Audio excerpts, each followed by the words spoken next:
지금부터 단 두 글자만 사용하여 구약 전체를 정리하겠습니다. 성경은 첫 장이 아주 중요합니다.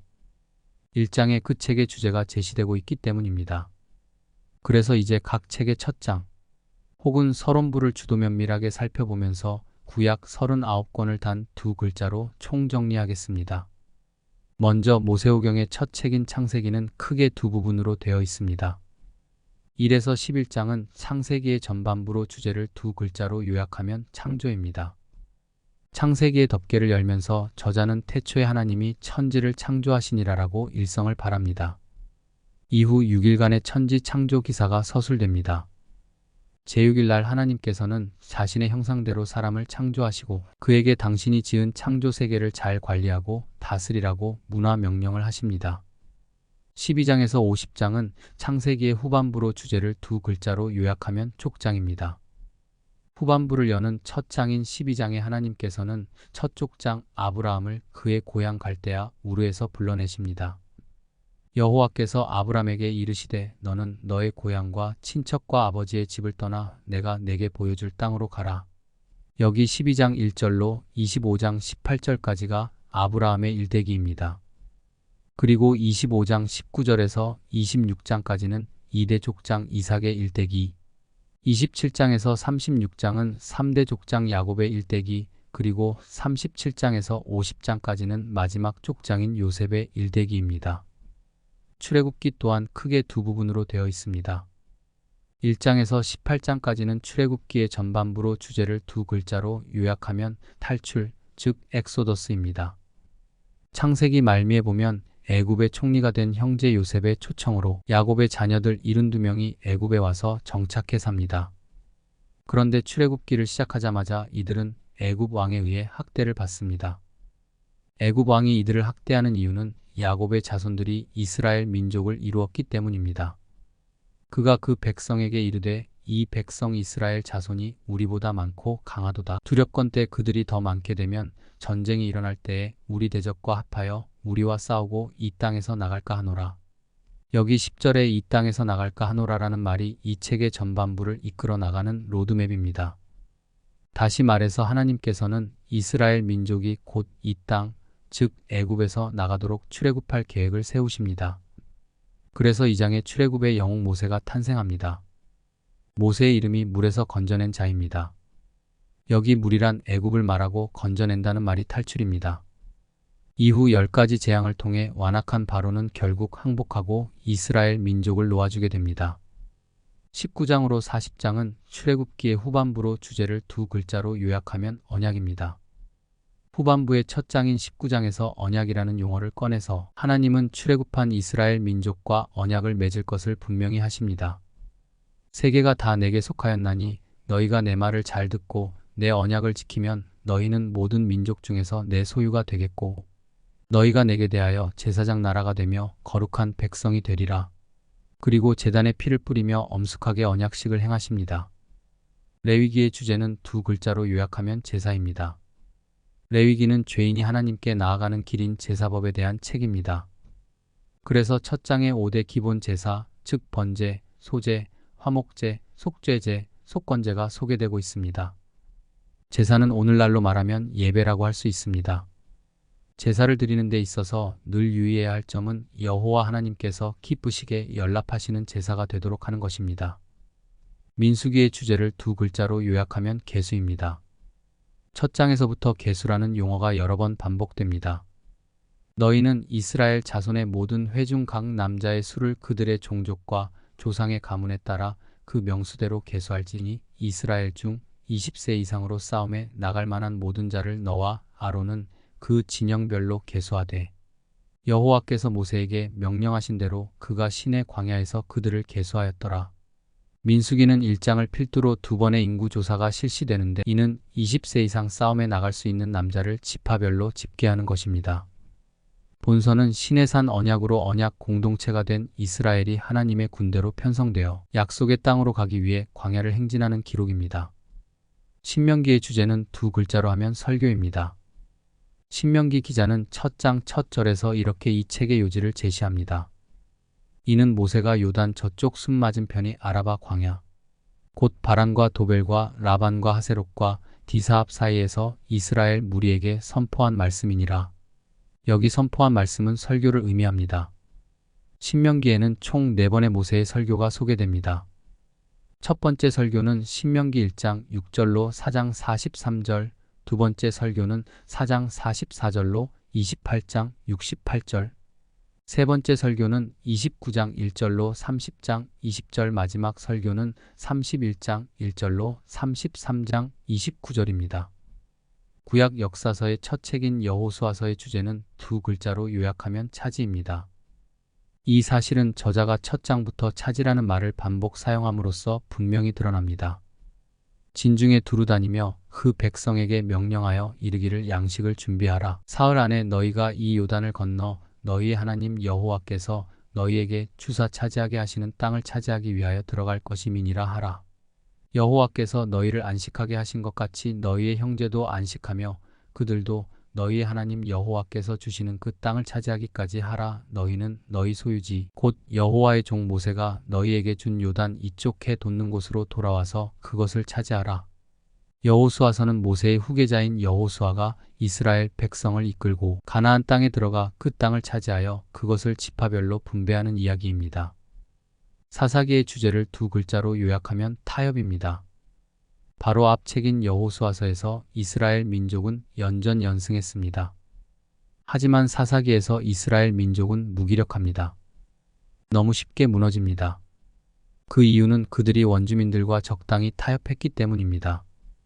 이 사실을 극명하게 보여주기 위해 첫 장에서부터 사사기 기자는 쫓아내지 못하였다라는 말을 남발합니다. 여호와께서 유다와 함께 계셨으므로 그가 산지 주민을 쫓아내었으나 골짜기의 주민들은 철 병거가 있으므로 그들을 쫓아내지 못하였으며 베냐민 자손은 예루살렘에 거주하는 여부스 족속을 쫓아내지 못하였으므로 이렇게 적당히 타협하고 계속 죄를 지으면 하나님께서는 이 민족을 통해 이들을 징벌하십니다. 그러면 이스라엘 민족은 고통 속에서 부르짖으며 살려달라고 애원합니다. 그러면 그들을 불쌍히 여기셔서 사사를 통해 구원하십니다. 그리고 잠시의 평화가 찾아옵니다. 그러면 또 범죄를 저지릅니다. 이와 같이 범죄, 징벌, 회개, 구원, 평화, 재범죄의 악순환이 이 시대의 특징입니다. 룻기의 요지는 2글자로 하면 귀환입니다. 1장에서 빈번히 등장하는 단어는 돌아오다라는 히브리어 동사 슈브입니다. 그 여인이 모압 지방에서 여호와께서 자기 백성을 돌보시사 그들에게 양식을 주셨다 함을 듣고 이에 두 며느리와 함께 일어나 모압 지방에서 돌아오려 하여 나오미에게 이르되 아니니이다. 우리는 어머니와 함께 어머니의 백성에게로 돌아가겠나이다 하는지라. 엘리멜렉은 가족을 데리고 모압으로 갔지만 결국 아들 둘과 함께 거기서 죽게 됩니다. 과부 셈만 남은 이 가정은 떠났던 베들레헴으로 귀환함으로써 인생이 극적으로 반전됩니다. 사무엘상의 주제는 2글자로 자식입니다. 첫 장에 한나의 기도가 등장하는데 한나가 근심하며 기도하는 이유는 자식이 없기 때문입니다. 그에게 두 아내가 있었으니 한 사람의 이름은 한나요, 한 사람의 이름은 분인나라. 분인나에게는 자식이 있고 한나에게는 자식이 없었더라. 자식이 없어서 괴로워하며 기도하던 한나는 아들을 주시면 그를 하나님께 드리겠다고 서원합니다. 한나가 기도하는 모습을 본 제사장 엘리는 그녀가 술에 취한 줄 알고 술을 끊으라고 조언합니다. 이에 한나는 성내지 않고 오직 여호와 앞에 자신의 심정을 통했을 뿐이라고 대답합니다. 여기 통하다로 번역된 단어는 히브리어로 스와파크인데 이는 다 쏟아놓다라는 의미입니다. 즉 하나님께 자신의 마음을 다 쏟아놓았더니 하나님의 마음을 알게 되었다는 뜻입니다. 한나가 자식이 없어서 슬퍼하고 있었는데 하나님도 마음이 통하는 자식이 없어서 슬퍼하고 계셨던 것입니다. 이스라엘이라는 하나님의 자식들이 있었지만 사사시대 당시에 그들은 하나님의 마음을 알려고 하지 않았습니다. 하나님은 자식이 없어 외로워하고 있던 한나와 똑같이 외로워하고 계셨습니다. 그래서 한나는 자신의 자식을 들여서 그가 하나님과 마음을 나누고 교통하는 자가 되기를 원했습니다. 사무엘상에는 대표적으로 4명의 인물이 등장하는데 사무엘과 엘리, 사울과 다윗입니다. 이 중 사무엘과 다윗은 하나님의 마음을 시원하게 하는 효자들입니다.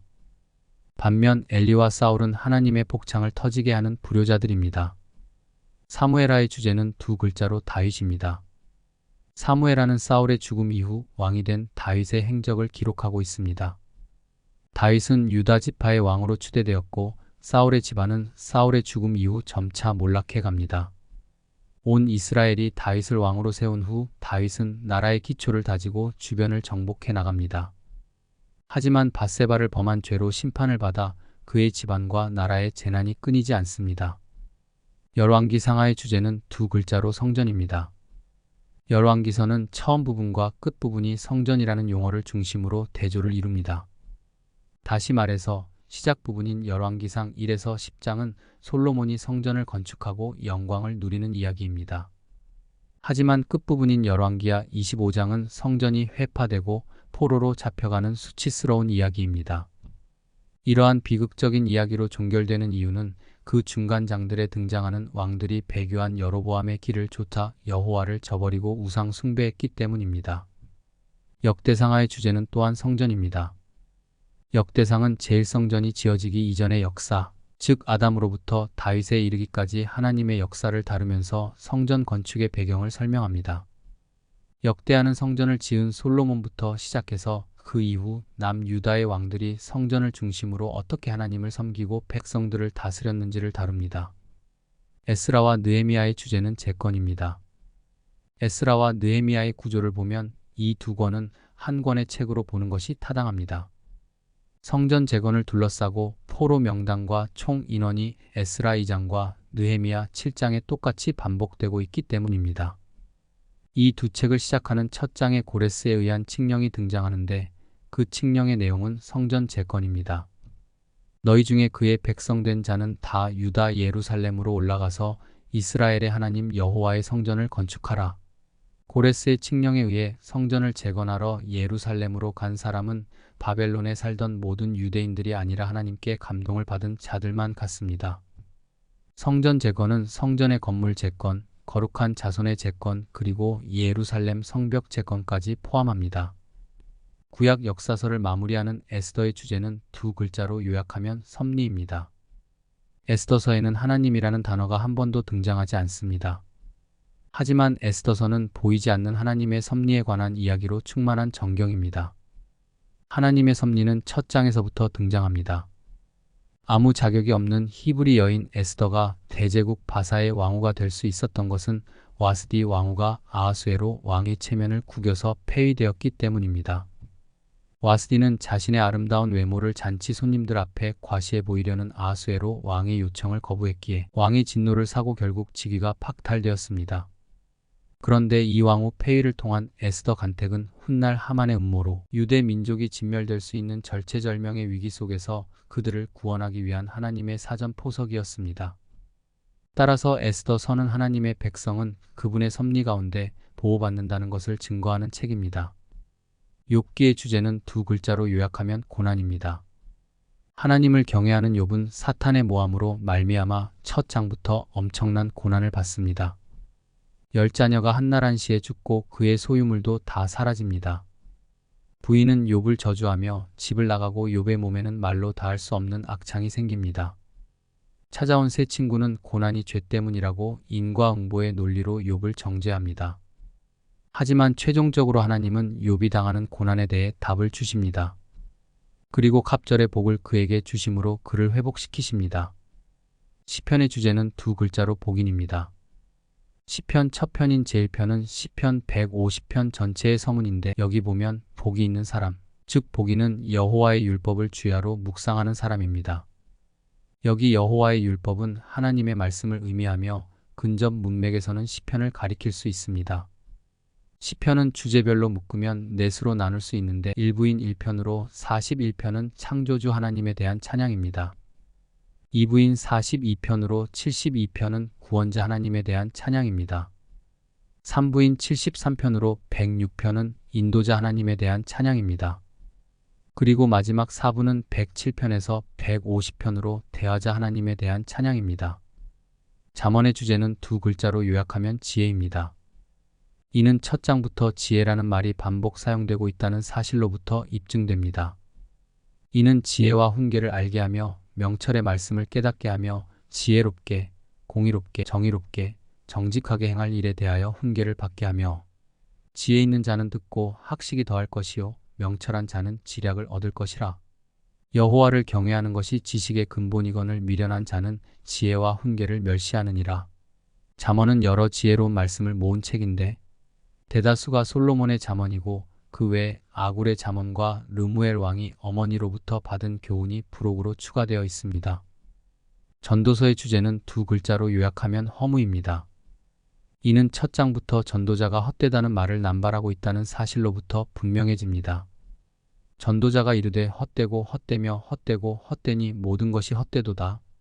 내가 해 아래에서 행하는 모든 일을 보았노라 보라 모두 다 헛되어 바람을 잡으려는 것이로다.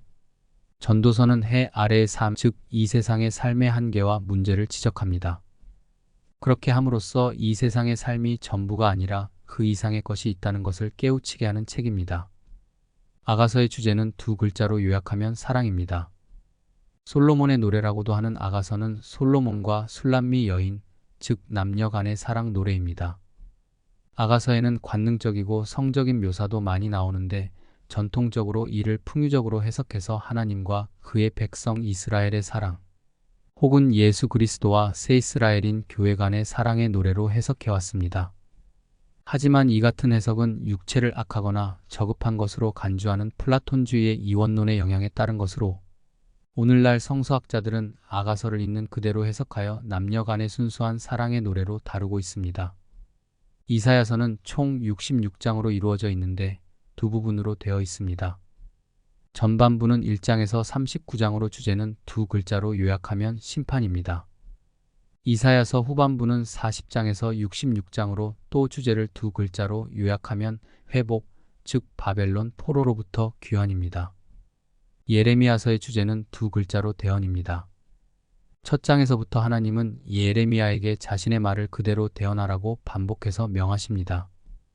여호와께서 내게 이르시되 너는 아이라 말하지 말고 내가 너를 누구에게 보내든지 너는 가며 내가 내게 무엇을 명령하든지 너는 말할지니라. 그러므로 너는 일어나 내가 내게 명령한 바를 다 그들에게 말하라. 그들 때문에 두려워하지 말라. 내가 그들 앞에서 두려움을 당하지 않게 하리라. 그래서 선지자는 해당 당사자인 유다, 예루살렘, 열방에 대해 여호와의 신탁의 말씀을 대언합니다. 예레미야 애가의 주제는 두 글자로 애가입니다. 예레미야는 예루살렘의 멸망을 목도한 뒤 첫 장부터 시작해서 5편의 애가를 지어 부릅니다. 슬프다 이 성이여 전에는 사람들이 많더니 이제는 어찌 그리 적막하게 앉았는고 전에는 열방 중에 공주였던 자가 이제는 강제 노동을 하는 자가 되었도다. 에스겔서의 주제는 두 글자로 심판입니다. 에스겔서의 대부분의 내용은 심판과 관련이 있습니다. 그래서 1장에서 11장은 유다 심판의 이상들, 12장에서 24장은 유다 심판의 메시지, 25장에서 39장은 열방에 임할 심판입니다. 하지만 심판만이 있는 것이 아닙니다. 마지막 단락인 40장에서 48장은 새 이스라엘의 회복을 다룹니다. 다니엘서의 주제는 두 글자로 나라입니다. 다니엘서는 크게 보면 느부갓네살 왕이 꾼 꿈과 다니엘이 본 환상으로 이루어져 있는데 네 부분에 구분된 신상에 대한 꿈과 네 짐승의 환상은 네 나라의 변천을 가리키며 둘 다 마지막 때에 이루실 영원한 하나님의 나라를 내다보고 있습니다. 호세아서의 주제는 두 글자로 음란입니다. 호세아서 기자는 첫 장에서부터 음란이라는 단어를 반복 사용합니다. 여호와께서 처음 호세아에게 말씀하실 때 여호와께서 호세아에게 이르시되 가서 음란한 여자를 맞이하여 음란한 자식들을 낳으라. 이 나라가 여호와를 떠나 크게 음란함이니라 하시니 호세아는 음란한 여인 고멜과 결혼하는 상징적인 행위를 함으로써 현재 북이스라엘의 상황을 적나라하게 노출합니다. 호세아가 활동할 당시 이스라엘은 여로보암 2세의 통치 아래 옛 영토를 회복하고 경제적 번영을 이루었습니다. 하지만 영적으로는 타락하여 하나님을 버리고 음란, 즉 우상 숭배가 만연했습니다. 그래서 호세아는 그들이 음행을 버리고 하나님께로 돌아올 것을 강력히 촉구합니다. 요엘서의 주제는 두 글자로 요약하면 그날입니다. 요엘은 첫 장에서부터 그날의 도래를 예언합니다. 슬프다 그날이여 여호와의 날이 가까웠나니 곧 멸망같이 전능자에게로부터 이르리로다. 여기 보면 그날은 구체적으로 말하면 여호와의 날입니다. 요엘서에서 여호와의 날은 두 가지 의미를 갖습니다. 그날은 엄청난 심판의 날이 될 것이고 또한 그날은 놀라운 구원의 날이 될 것입니다. 아모스서의 주제는 두 글자로 심판입니다. 아모스 선지자가 활동했던 시대는 유다 왕 우시아와 이스라엘 왕 여로보암 2세 때로 정치적인 안정과 경제적인 번영을 이루었으나 타락하고 불의가 만연하고 종교적인 경건성을 과시하는 종교적 열광주의가 판을 치던 시대였습니다. 이에 아모스서는 이스라엘 주변 국가들의 죄악을 지적하고 이스라엘에 대한 하나님의 심판을 선언하면서 시작합니다. 아모스서는 심판이라는 주제에 많은 분량을 할애하지만 심판 후에 하나님이 이스라엘 왕국을 회복하시고 풍성한 복을 내리실 것을 약속하며 끝납니다. 오바다서의 주제는 두 글자로 에돔입니다. 한 장으로 된 짧은 선지서인 오바다서는 주로 에돔에 대한 심판을 다루고 있습니다. 에돔은 야곱의 쌍둥이 형 에서의 후손들입니다. 따라서 이들은 야곱의 후손인 이스라엘에게 친족국이었고 이에 하나님은 이스라엘이 출애굽하여 가나안으로 진행할 때 그들과 전쟁하거나 약탈하지 말고 그대로 통과하게 하셨습니다. 하지만 에돔 족속은 이스라엘이 재난 가운데 있을 때 형제로서 돕기보다 오히려 이스라엘의 불행을 기뻐하고 그들을 약탈했기에 심판받게 됩니다. 요나서의 주제는 두 글자로 요약하면 구원입니다. 다시 말해서 요나서의 요지는 니누의 성의 구원입니다. 그래서 첫 장에서 여호와의 말씀이 아미떼의 아들 요나에게 임합니다.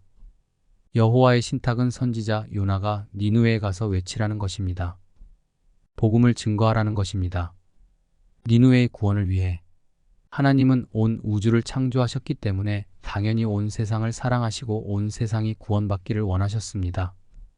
이스라엘에게 죄사함과 구원을 체험하는 은총을 먼저 부여하신 것은 궁극적으로 온 세상이 구원받게 하시려는 의도에서였습니다.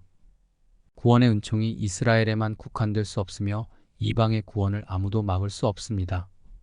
하지만 요나는 하나님의 말씀에 불순종하고 정반대 방향인 다시스로 도망가다가 풍랑을 만나 대형 물고기 배 속에서 3일 동안 생고생을 합니다. 이에 하나님은 그를 구원하십니다. 하지만 요나는 자신의 구원에는 감사하는 반면에 니누웨의 구원에는 분노하는 이중적인 모습을 보입니다. 미가서의 주제는 두 글자로 심판입니다. 아모스서가 북이스라엘의 죄악상을 고발하고 심판을 예언한다면 미가서는 남유다의 죄악상을 고발하고 심판을 예언한 책입니다. 나훔서의 주제는 두 글자로 멸절입니다. 이는 저자가 첫 장에서부터 멸절이라는 단어를 거듭 사용하는 것으로 보아서 쉽게 알 수 있습니다. 여호와께서 이같이 말씀하시기를 그들이 비록 강하고 많을지라도 반드시 멸절을 당하리니 그가 없어지리라. 나 여호와가 내게 대하여 명령하였나니 내 이름이 다시는 전파되지 않을 것이라. 내가 내 신들의 집에서 새긴 우상과 부은 우상을 멸절하며 내 무덤을 준비하리니 이는 내가 쓸모없게 되었음이라. 요나서에서는 니느웨가 회개함으로 멸절되지 않지만 나훔은 반대로 교만한 니느웨가 하나님의 진노로 멸절할 것이라고 예언하고 있습니다. 하박국서의 주제는 두 글자로 공의입니다. 하박국이 선지자로 활동한 때는 이스라엘 백성들의 죄악과 패역이 극심하였으며 악인들이 강포를 부려서 의인을 억울하게 하는 일이 비일비재하게 일어나던 때였습니다. 그래서 1장에서부터 하박국은 악인이 의인을 괴롭히는 악한 상황을 고발하면서 하나님이 이스라엘의 죄악을 왜 심판하지 않으시는지 하나님의 공의에 의문을 제기합니다. 이에 하나님은 이스라엘의 죄악을 심판하시기 위해서 악한 바벨론을 준비시키고 있다고 답해 주십니다. 하박국은 더 답답해졌습니다. 왜 하나님이 악한 바벨론 사람들을 들어서 유다를 치게 하시는 것인지 이해할 수 없었기 때문입니다. 하나님의 심판 방법을 이해할 수 없었고 하나님의 공의로움도 이해할 수 없었습니다. 하나님이 바벨론을 심판 도구로 사용하시는 것은 바벨론이 선하기 때문이 아니었습니다. 그래서 하나님은 바벨론의 죄도 심판하실 것입니다. 우리는 어떤 방법으로 악인을 심판하라고 하나님께 요구할 수 없습니다. 하나님이 죄악을 어떤 방법으로 심판하실 것인지 또 어떤 도구를 사용하시어 심판하실 것인지는 전적으로 하나님의 주권에 속한 것이기 때문입니다. 그리고 아무도 의인이라고 자부할 수 없습니다. 모든 사람이 죄인이지만 하나님이 죄를 사해 주실 것을 믿는 자에게 의인이 되는 은혜를 주셨기 때문입니다. 공의로운 세상이 되는 것도 인간의 힘으로 되는 것이 아닙니다.